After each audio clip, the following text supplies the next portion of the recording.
ایک علاقے میں ایک حکیم صاحب رہتے تھے اور اس حکیم صاحب کا انداز یہ ہوتا تھا کہ جیسے ہی وہ اپنے دواخانہ جانے لگتے تو اپنی بیوی سے کہتے کہ آج کے دن تمہیں جو جو چیزیں درکار ہیں وہ ایک پرچے پر لکھ کر دے دو۔ اس کی اہلیہ وہ تمام چیزیں لکھ کر ان کو وہ چٹ تھما دیتی۔ وہ جاتے اور اپنے دواخانہ پر پہنچ کر جب وہ پرچہ سامنے رکھتے تو پھر ان کے سامنے ان کی قیمتوں کو لکھ دیتے اور ٹوٹل کرنے کے بعد وہ یہ کہتے، یا اللہ میں ان اخراجات کی وجہ سے آج اس جگہ موجود ہوں اور تیری عبادت چھوڑ کر ہی اس لیے آیا ہوں کہ میرے گھر کے یہ اخراجات پورے ہوں، اور جیسے یہ میری ضرورت پوری ہوگی میں اپنے اس دکان کو بند کر کے دوبارہ تیری عبادت میں مشغول ہونے کے لیے چلا جاؤں گا۔ یہ معاملہ اس کا چلتا رہا۔ ایک دن تو عجیب ہی معاملہ ہوا کہ جب دواخانہ پہنچے، پرچے کو سامنے رکھا، چٹ کو دیکھتے جا رہے ہیں، کہیں دودھ اور چینی اور گھر کے دیگر ضروریات کا تذکرہ ہے،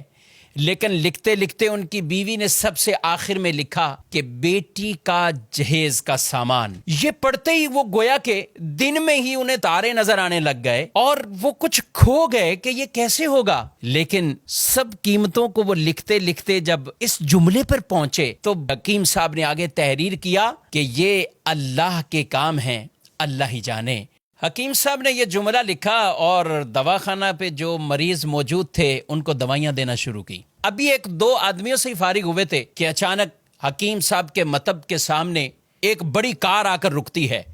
اور اس میں سے ایک سوٹ بوٹ، ایک خوبصورت لباس پہنے ہوا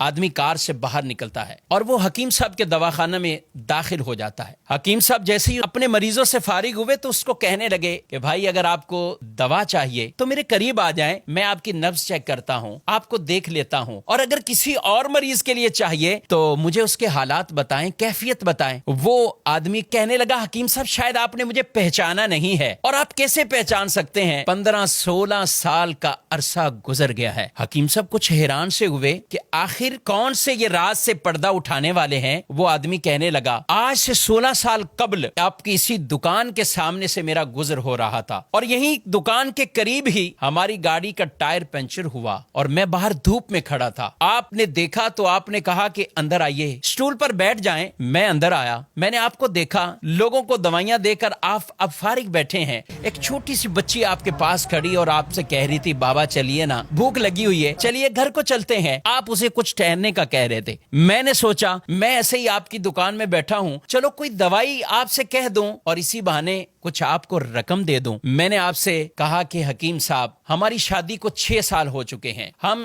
6 سال کے اندر ابھی تک اولاد کی نعمت سے محروم ہیں، بہت سی ادویات کا ہم نے استعمال کیا ہے، لیکن اب کچھ مایوسی سی ہو رہی ہے۔ آپ میری طرف متوجہ ہوئے اور آپ نے کہا بھائی اللہ کی رحمت سے نا امید نہیں ہونا چاہیے، اور دیکھو یہ دوائیاں جو کچھ بھی ہے جب اللہ چاہتا ہے تو ہی شفا ملتی ہے، جب اللہ کا حکم ہوتا ہے تو ہی ان دوائیوں کے اندر وہ اثر آتا ہے۔ آپ یہ باتیں بھی کرتے جا رہے تھے اور کچھ دوائیوں کی پڑیاں بھی آپ باندھتے جا رہے تھے۔ آپ کی گفتگو ختم ہوئی تو آپ نے مجھے 2 طرح کی دوائیاں میرے کھانے کے لیے، گھر والوں کے لیے دوائی دی، اور یہ دیتے ہوئے دعا بھی دی کہ اللہ نے چاہا تو اس میں اثر ہوگا اور آپ کو اللہ اولاد کی نعمت سے نوازے گا۔ میں نے کچھ پیسے نکالے، آپ سے پیسے پوچھے اور آپ کی طرف بڑھانے لگا تو آپ نے ایک جملہ کہا کہ نا پیسے نہیں، آج کا کھاتا کلیئر ہو چکا ہے، آج کھاتا بند ہو چکا ہے۔ میں کچھ سمجھا نہیں۔ قریب ہی بیٹھے ایک آدمی نے کہا حکیم صاحب کی مراد یہ ہے کہ حکیم صاحب جب گھر سے آتے ہیں تو آتے ہی سامنے گھر کی ضروریات کی چٹ کو رکھتے ہیں، جتنے پیسوں کی ضرورت ہو تو پھر وہ کمانے کی صورت میں اپنی دکان کو بند کرتے ہیں اور گھر کو روانہ ہو جاتے ہیں۔ بڑے نیک سیرت حکیم ہیں اور اللہ کی عبادت میں مشغول ہو جاتے ہیں۔ میں کچھ حیران سا رہ گیا اور دل میں شرمندہ ہو رہا تھا کہ میں کیسا انسان ہوں کہ سوچ رہا تھا کہ شاید یہ میرا بیٹھنا ان پر بوجھ لگ رہا ہے اور یہ کتنے عظیم اور نیک انسان ہیں۔ وہ شخص حکیم صاحب کی باتیں سن کر دل میں کہہ رہا ہے کہ میرے شک شبے یقین میں بدل چکے ہیں اور اس دوائی میں ضرور ہمارے لیے کوئی اثر ہوگا اور اللہ پاک اپنی رحمت سے ہمیں اولاد بھی دے گا۔ گھر جاتے ہی اپنی اہلیہ سے، بیوی سے وہ آدمی پوری کہانی کو بیان کرتا ہے۔ اس کی بیوی نے اسے کہا کہ ضرور وہ اللہ کا کوئی نیک بندہ ہے، وہ نیک انسان ہے، اس کی دی ہوئی اس دوائی کے اندر ضرور ہمارے لیے اثر ہوگا، کیوں نہ ہو یقینی کیفیت کے ساتھ ہم اسے استعمال کریں۔ کہاں ہم استعمال کرتے رہے۔ الحمدللہ اس وقت میں 3 بچوں کا والد ہوں، اور یہ ہمارے لیے انتہائی خوشی کے لمحات ہیں۔ ہم آپ کو بہت دعاؤں میں یاد رکھتے ہیں، اور جب بھی پاکستان آتا ہوں کوشش ہوتی کہ آپ سے ملاقات ہو جائے۔ آپ کے دواخانہ پہ جب بھی آیا ہوں پتہ یہی چلا ہے کہ آپ گھر کو جا چکے ہیں، اور کل ہی کسی نے بتایا حکیم صاحب کو ملنا ہے تو صبح 9 بجے آ جائیے۔ حکیم صاحب آج میں اسی وجہ سے 9 بجے ہی آ گیا ہوں، اور معاملہ یہ ہے کہ میں اور میری پوری فیملی ہم سارے انگلینڈ میں شفٹ ہو چکے ہیں۔ میری ایک بہن اور ان کی ایک بیٹی جو کہ یہیں پاکستان میں رہتے ہیں، اور میں اپنی بھانجی کی شادی کے سلسلے میں پاکستان آیا ہوا تھا، اور اسی بھانجی کے تمام تر شادی کے اخراجات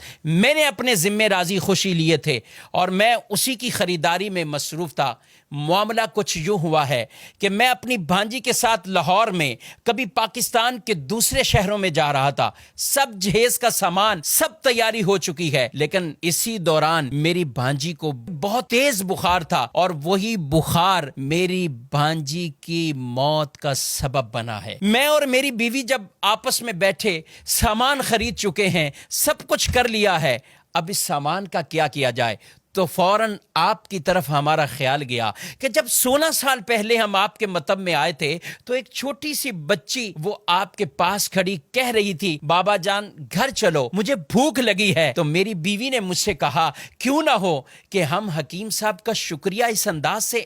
ادا کر دیں کہ یہ سارا بھانجی کا جو جہیز کا سامان ہے یہ حکیم صاحب کہ گھر پہ پہنچا دیں۔ اور وہ ساتھ کہنے لگے کہ آپ نے مجھے اس بات سے منع نہیں کرنا ہے، رد نہیں کرنا، ہم بڑی امیدوں سے آپ کے پاس آئے ہیں، یہ سامان آپ کی بیٹی کے لیے ہم بطور گفٹ لے کر آئے ہیں۔ بس وہ کیا باتیں بتا رہے تھے کہ حکیم صاحب کی آنکھوں سے آنسو جاری ہو گئے، وہ روتے ہوئے، اور انہوں نے وہ چٹ نکالی، اور وہ چٹ اور وہ پرچہ اس آدمی کے سامنے رکھا اور کہا بھائی محمد علی یہ دیکھو آج کے ہی دن میری بیوی نے گھر کے سودا سلف اور سامان کے ساتھ آخر میں بیٹی کے جہیز کا سامان بھی لکھا، اور میں نے دیکھو آگے کیا لکھا ہے، یہ اللہ کا کام ہے، اللہ جانے، اللہ بہتر سبب بنانے والا ہے۔ میں نے آگے یہ جملہ لکھ کر یہ معاملہ یہیں کلوز کر دیا تھا، مگر میرے رب کی رحمت اور شان کریمی آپ دیکھیے کہ میں یہاں سے اٹھا نہیں ہوں، میرے رب نے اس چیز کا اہتمام کر دیا ہے۔ حکیم صاحب کہنے لگے محمد علی صاحب آپ کی بھانجی کا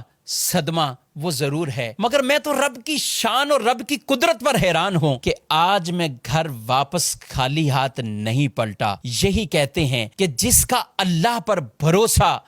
وہ مضبوط ہو جائے، توکل اور اعتماد مضبوط ہو جائے، پھر اللہ ان کے لیے اسباب پیدا فرماتا ہے۔ ہمیں بھی چاہیے حلال کمائیں، حلال کے لیے تگودو کرتے رہیں۔ رسول مکرم صلی اللہ علیہ وآلہ وسلم فرماتے ہیں کچھ گناہ ایسے ہیں کہ جنہیں نہ نماز ختم کرتی ہے نہ روزہ ختم کرتا ہے، ہاں روزی کی تمنا میں، روزی کی تلاش میں غم زدہ ہونا، یہ غم ان گناہوں کو ختم کر دیتا ہے۔ اور جب آدمی اللہ سے ڈرتے ہوئے رزق کی تلاش میں جاتا گئے، اللہ خود قرآن پاک میں ارشاد فرماتا ہے وَمَن يَتَّقِ اللَّهَ يَجْعَل لَّهُ مَخْرَجًا وَيَرْزُقْهُ مِنْ حَيْثُ لَا يَحْتَسِبُ، اور جو اللہ سے ڈرے